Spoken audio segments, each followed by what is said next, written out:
हूँ पूजा, हमारा चैनल है क्विक मैथमेटिक्स लर्निंग बाय पूजा। आज मैं आपके लिए क्लास 10th की एनसीईआरटी मैथमेटिक्स की बुक में से चैप्टर नंबर 3 की 3.2 एक्सरसाइज का थर्ड पार्ट लेके आई हूँ। तो चलिए स्टूडेंट करते हैं स्टार्ट। तो चलिए स्टूडेंट फिफ्थ क्वेश्चन देख लेते हैं। Half the perimeter of rectangle garden whose length is 4 meter more than its width is 36 meter. Find the dimensions of garden. तो इसने बोला है whose length is 4 meter more than its width. तो हम पहले तो width और length ही late कर देते हैं। let length is equal to x meter. width और ब्रेथ एक ही होती है y metre. According to question इसमें हमें बोला गया है कि 4 metre more than its width, length जो है वो मोर देन है। इसका मतलब है लेंथ में से अगर हम विड्थ घटा दें तो ये हमारी 4 मीटर आ जाएगी। तो एक इक्वेशन हमारी ये बन जाती है।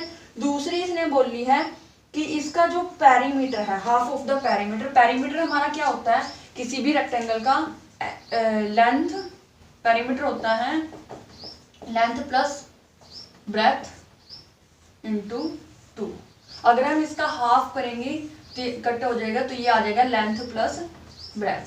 तो लेंथ प्लस ब्रेथ उसका हाफ पेरीमीटर आ जाएगा, यानी कि x प्लस वाई हमें दिया हुआ है 36 उसने हाफ ऑफ द पेरीमीटर दिया हुआ है। तो इन दोनों इक्वेशन से हमें क्या करना है, इसकी लेंथ और ब्रेथ निकालनी है। तो हम किसी भी तरीके से हम इसको निकाल सकते हैं, इसमें कोई ग्राफिकल सॉल्यूशन या कोई और तरीका नहीं बोला।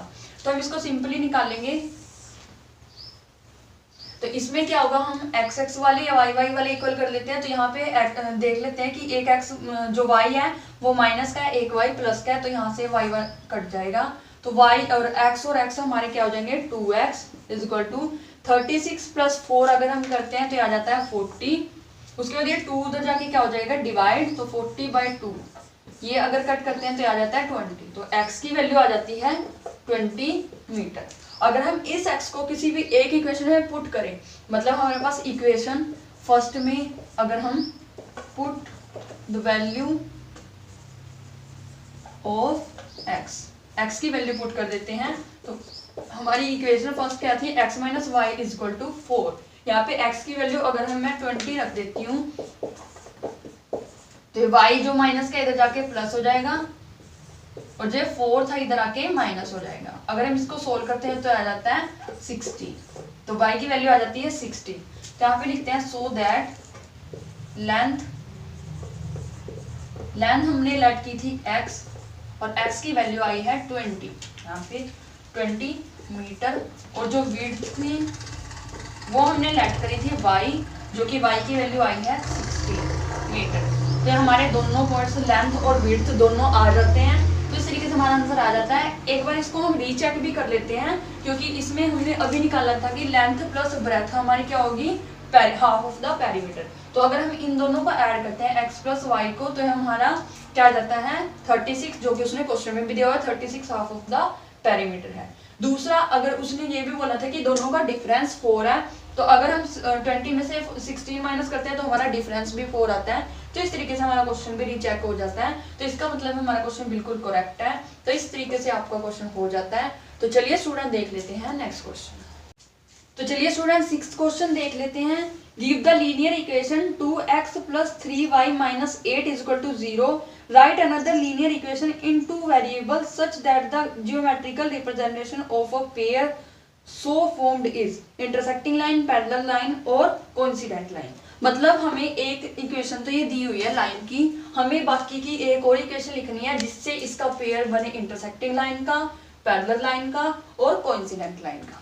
तो हमें एक एक एग्जांपल लिखना है। तो सिंपल सी बात है, जहाँ पे हम जब a1/a2 b1/b2 c1/c2 का फॉर्मूला लगाते थे, जहाँ पे इक्वल होता था उनको हमें एक नंबर से मल्टीप्लाई करना है, जहाँ पे अनइक्वल होता था उसमें एक ऐड करना है। सिंपल बात है कि जहाँ पे इक्वल होता था वहां पे एक मल्टीप्लाई करना है, जहाँ पे इक्वल नहीं होता था, अनइक्वल होता था, वहां पे हमें एक ऐड करना है। तो सिंपल देख लेते हैं। इंटरसेक्टिंग लाइन में क्या होता था, a1/a2 b1/b2 c1/c2 कोई भी इक्वल नहीं होता था। तो जहां इक्वल ना हो एक ऐड करना है। 2x 3x 3y 4y 8 9 एक एक ऐड कर दिया तो ये हमारा इंटरसेक्टिंग लाइन आ जाएगी। उसके बाद पैरेलल लाइन में क्या होता था, a1/a2 b1/b2 not equal to c1/c2। तो इसमें हमें क्या करना है, यहाँ पे इक्वल है तो इन दोनों को हमें किसी एक नंबर से मल्टीप्लाई करना है। मान लीजिए 3 से करते हैं, 3 2 6 3 3 9 और यहाँ पे अनइक्वल है तो एक ऐड करना है -9। तो ये हमारा बन गया पैरेलल लाइन का पेयर, मतलब इस लाइन से पेयर बनाना है, इसका इसके साथ इसके साथ। और थर्ड हमने कोइंसिडेंट लाइन बोली है। कोइंसिडेंट लाइन में क्या होता था, a1/a2 b1/b2 c1/c2 तीनों ही इक्वल होते थे तो पूरी लाइन को किसी एक नंबर से मल्टीप्लाई कर दीजिए। मान लो 4 से कर देते हैं, 4 2 8x 4 3 12y 4 8 32। तो ये और ये लाइन बन जाती है हमारी कोइंसिडेंट लाइन। तो इस तरीके से हम तीनों ही लाइन के जो एग्जांपल हैं वो लिख सकते हैं बिल्कुल इजी वे से। तो इस तरीके से आपका क्वेश्चन हो जाता है। तो चलिए स्टूडेंट देख लेते हैं नेक्स्ट क्वेश्चन। तो चलिए स्टूडेंट 7th क्वेश्चन देख लेते हैं। ये इस एक्सरसाइज का लास्ट क्वेश्चन है। Draw the graphs of equation x - y + 1 = 0, x - y + 1 = 0 and 3x + 2y - 12 = 0. Determine the coordinate of a vertices of a rectangle formed by these lines and the x-axis and the shade the rectangle region.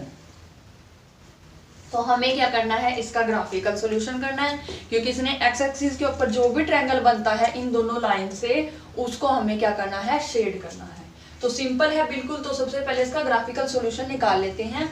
तो हम लेंगे यहाँ पे equation 1। Equation 1 में हमें दिया हुआ है x - y, ये माइनस प्लस का 1 उधर जाके क्या हो जाएगा -1। अब इसका हम निकाल लेते हैं, पुट x = 0। अगर हम x 0 लेते हैं तो हमारा आ जाता है -y = -1, माइनस से माइनस कैंसिल तो y आ जाता है 1। अगर हम लेते हैं पुट y = 0, अगर हम y को 0 लेते हैं तो x - 0 = -1, तो x की वैल्यू आ जाती है -1। तो यहाँ पे हम इसका बॉक्स बना लेते हैं। x 0 y आया 1, y 0 x आया -1। अब हम लेते हैं इसकी सेकेंड इक्वेशन। ये हमें दी है 3x + 2y, ये -12 उधर जाके हो जाएगा प्लस का 12। अब यहाँ पे लेता है पुट x = 0।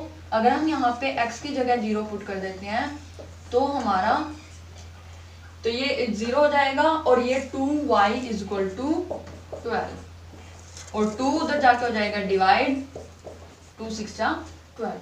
वैसे ही अगर हम पुट y = 0 लेते हैं तो यहाँ पे y की जगह 0 रख देंगे, तो यहाँ पे y की जगह 0 रख देते हैं = 12।